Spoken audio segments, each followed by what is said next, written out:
Welcome to the rebirth of the 325 Club Sport. Now, I'm a little bit ashamed to make this video because I'm guilty of car neglect. I know it's bad, but this car has been sat here unloved for the best part of a year. And prior to that, it very much was loved. Life gets in the way. And I've always been one of those people that sees a neglected car and just thinks, how can someone do that? Well, I had a very busy year last year, got married, but this was unfortunately collateral. It's a lovely build. I'm going to talk you through it now, what I've done so far, have a little tour, and then we're going to basically look at what needs doing at the end. Before we look around the car, let me give you some context to how I obtained it. So I've just come out of an SL500, which is obviously a nice big burly V8. So that meant I had room for another car. I had a C1 as like a little station daily, and I thought, yeah, let me get into something else. The leading candidate at the time was actually a Maserati Coupe, and it was a manual one, but I was also open to the ones after, like the Grand Sport and things like that with the Cambo Corsia gearbox. I then saw a one owner BMW compact 325 Ti, and I knew someone that had one, an M Sport version, and I was like, you know what, these sound good, these are good fun. It's a BMW, I've never owned a BMW before, let me get it. And that was, by the way, this car. Not this one, that was this car I'm talking about. With 3 minutes to go, there was this. It was a BMW 325 Ti in Topaz Blau. It was up for £2,000, not a single bit of interest on it. I read the description, did a quick HPI check, cream interior. I then had the great idea to turn this into a 325 CS, which of course means Club Sport. I'll run through a summary at the end of what the build has cost. But obviously first, I wanted to bring you up to speed and we're going to do a little tour of the car. Let's go for a walk around this car together, and I guess we'll just start with the front. Looking at the front right panel, you'll see that the front right paint has just literally peeled off. It's not looking great there. To be fair, it was never looking great this. It has got a bit worse. The lacquer's sort of coming up on that Topaz Blau paint there. Obviously the bonnet, it's not looking too good either. I'm hoping some of this will just clear off. Maybe a bit of mould or something forming there. Badges, definitely need to be replaced as well. And I think I might even treat it to some new number plates. That could be quite nice. I actually really like these wheels. They're Japan Racing, and I just have a thing for gold wheels, but with a polished rim. I just think it's cool. Reminds me of the Nürburgring. This is dirt, so don't worry about that. I'm worried about these Toyo tyres maybe being a bit flat spotted, but it's my own fault we're in this mess. If I've got to replace tyres, then I've got to replace tyres. Also, it's always fun when you've got rear tread to burn.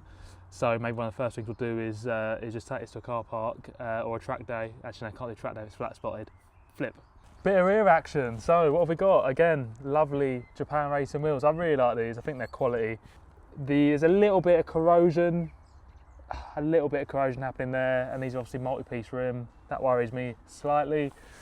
One thing I did do was I changed these headlights, which was one of the first mods I did to this car, because I wasn't a fan of the Lexus style ones. Also, where I've got two of these cars, it's just quite nice just to kind of have one way, one the other. This car does have sensors, but they don't work. I reverse this into a wall, but there's not really any damage. Welcome to this section of the car. Why are we here? Well, we've got my favourite mod, which was this stainless steel exhaust. This is done by EMP Performance, who I've done a few bits with. They did my SL500 resonator delete. That was lovely as well. Yeah, lovely stainless steel exhaust. I look forward to showing you what it sounds like. But the rear left wheel obviously is missing a BMW cap. That pains me. It actually came off while I was exiting a bend with some angle, and I saw it literally ping off. Oh, I'd say we'd probably save the worst bit till last. Bit of science for you at home. This is currently corroding my paintwork. You should not let bird poo sit this long on a car. Don't do this. Right, you're gonna watch me get in it now, and I'm gonna give you a little tour of the inside. Let's have a little look. Obviously nothing is happening right now, which is quite telling. So we're gonna go for a good old fashioned key unlock. It feels awesome in here. It even smells good. It's just as I remembered it. Got a lovely M Sport wheel, which has clearly been retrimmed. Got the carbon fibre, well actually it's hydro dipped I think, carbon fibre on the inserts, which I put in myself. Cobra seats, which are honestly fantastic. They're fixed, completely fixed. There's no change in driving position from here. Sorry to its next owner. Do you know what, there might never be an next owner. I do think this is going to be a lifelong keeper. Check out these door cards that I had made from a geezer on eBay. M Sport wheel. Oh, look at that. Look at that. M Sport gear stick. Oh, lovely. And this is an additional cup holder, which you just didn't get in the standard car. What's in the glove? Keep calm and carry on. That's right. Oh, there we go. I'll tally that up at the end. Air filter, 6 spark plugs, pollen filter, replaced rocker cover gasket, standard, trailing bushes, replaced gearbox oil, and put selector seals, is that right? Yeah, I think so. Oh, flip nose. And then replace the belt tensioner.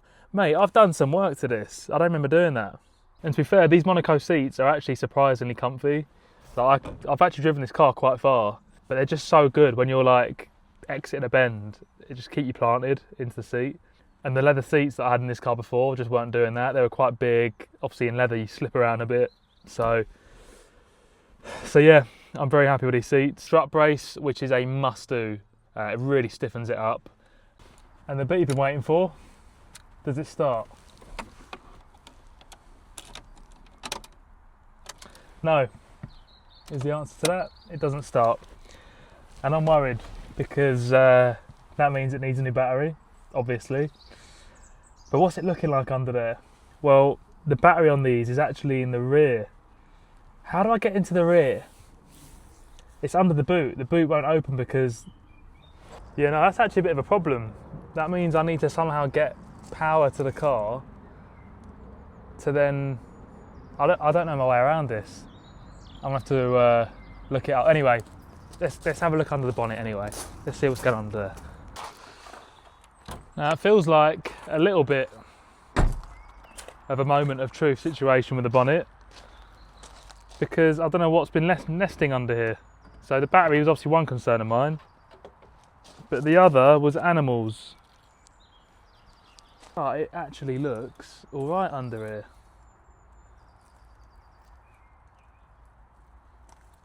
Obviously we'll get all this taken out. Actually, given that now, wait, do you reckon that's a nest? Do you know what, do you know when you're just doing something for the first time? I've never ever left a car so long. They're acorns, innit? Do you reckon some squirrels have been up in here? I think some squirrels might have been living in my BM, but I don't truly know. But to be fair, it's summer now. Well, it's coming up to summer, so they should have evacuated by... Sorry, I thought I saw something there, but it wasn't. Mine's playing tricks on me. But they should have evacuated by now, so when I start the car, it should be fine. But how do I get power? I was just saying that I don't know how to get power to the car when the battery's under the rear, and it is, but I've just noticed this, which is obviously a terminal, so I should be able to do something where I can start the car, or at least put power into the car through here to open the boot to then replace the battery. Sounds about right. Have I done it before? No. Am I making it up and just using kind of logic? Yes. So hopefully it works. So I hope you enjoyed your tour. Obviously, just to round off, I want to collate where we've got to in terms of the build so far, and also what we think might need doing. Starting off with the car, we bought it for 2,000. We then did £1,050 worth of mechanical work, which is obviously on that receipt in there. I know it said a bit less, but I gave a little tip. I was trying to remember it all. I've literally got it written here. Right, so the exhaust was 400 quid. Bucket seats, £400, Black Friday sale. Door cards, 230 quid. Money well spent though. Rear lights, £100, nice. And obviously the interior carbon inserts and the dashboard, £80. So in total, we've had £4,260 spent on this car. And I must say, what a load of car for the money. Anyway, we're gonna get this up and running.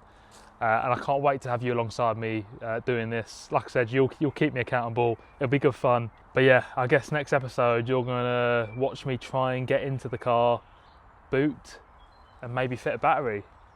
But getting it running is obviously gonna mean we need power, so gonna buy a battery, probably go Bosch, which is about 150 quid I think. Buy a battery, then work out how to get it in.